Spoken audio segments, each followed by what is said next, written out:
Hi friends, welcome to my channel. இன்னைக்கு நம்ம mutton உப்பு கறி எப்படி செய்யறதுன்னு பார்க்கலாம் friends.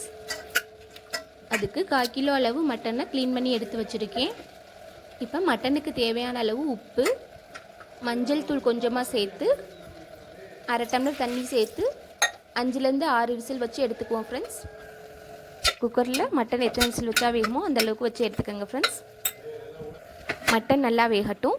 ஒரு கடாயை அடுப்புல வச்சு அதில் நல்லெண்ணெய் 3 டேபிள் ஸ்பூன் அளவுக்கு சேர்த்துக்குவோம். நல்லெண்ணெய் இல்லைன்னா கடலெண்ணெய் ரெண்டில் ஏதாவது ஒரு ஆயில் சேர்த்துக்கலாம் ஃப்ரெண்ட்ஸ். ஆயில் ஹீட் ஆனதும் 2 துண்டு பட்டை சேர்த்துக்குவோம். பட்டை வெடித்ததும் அதில் 4 பல் பூண்டை இந்த மாதிரி கட் பண்ணி வச்சுருக்கேன், அதையும் சேர்த்து நல்லா வதக்கிக்கிடுவோம். இதில் இஞ்சி பூண்டுலாம் சேர்க்க போகிறதில்ல ஃப்ரெண்ட்ஸ், வெறும் பூண்டு தான். அதுக்கப்புறம் 100 கிராம் அளவு சின்ன வெங்காயத்தை 1-2 கட் பண்ணி வச்சுருக்கேன், அதையும் சேர்த்து நல்லா வதக்கிக்கிடுவோம்.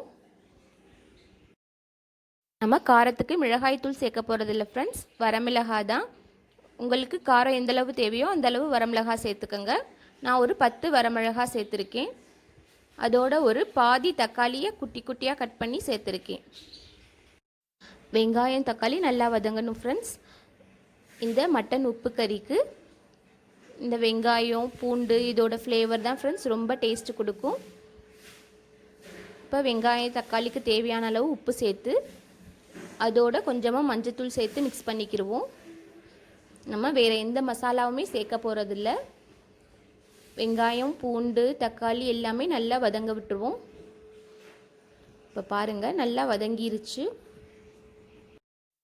ஒரு 5 நிமிஷம் ஃப்ளேமை லோ ஃப்ளேமில் வச்சு நல்லா வதங்க விட்டுக்கிடுவோம். நல்லா வதங்கினதுக்கு அப்புறம் நம்ம வேக வச்சு வச்சுருக்க மட்டனை சேர்த்து குக்கரை கழுவி கொஞ்சமாக தண்ணி சேர்த்துக்குவோம் ஃப்ரெண்ட்ஸ். மட்டன்லேயே தண்ணி இருந்துச்சுன்னா அதை சேர்த்துக்கங்க. இப்போ எல்லாத்தையும் சேர்த்து நல்லா மிக்ஸ் பண்ணி இந்த தண்ணி வத்துற வரையும் ஒரு 5 நிமிஷம் வேக வச்சு நல்லா மசாலாலாம் சேர்ந்து வந்ததுக்கப்புறம் அடுப்பு ஆஃப் பண்ணிடலாம் ஃப்ரெண்ட்ஸ். அவ்வளோதான், நம்மளோட மட்டன் உப்பு கறி ரொம்ப சூப்பராக ஈஸியாக ரெடி ஆயிடுச்சு. இந்த செட்டிநாடு மட்டன் உப்பு கறியை ரச சாதம் தயிர் சாதத்தோடையெல்லாம் வச்சு சாப்பிட்றதுக்கு ரொம்ப டேஸ்ட்டாக இருக்கும் ஃப்ரெண்ட்ஸ். காரம் பிடிக்காதவங்களுக்கெல்லாம் இந்த மாதிரி வச்சு கொடுத்தீங்கன்னா ரொம்பவே விரும்பி சாப்பிடுவாங்க. இந்த வீடியோ உங்களுக்கு பிடிச்சிருந்தா லைக் பண்ணுங்கள், ஷேர் பண்ணுங்கள், மறக்காமல் சப்ஸ்கிரைப் பண்ணுங்கள். தேங்க்யூ.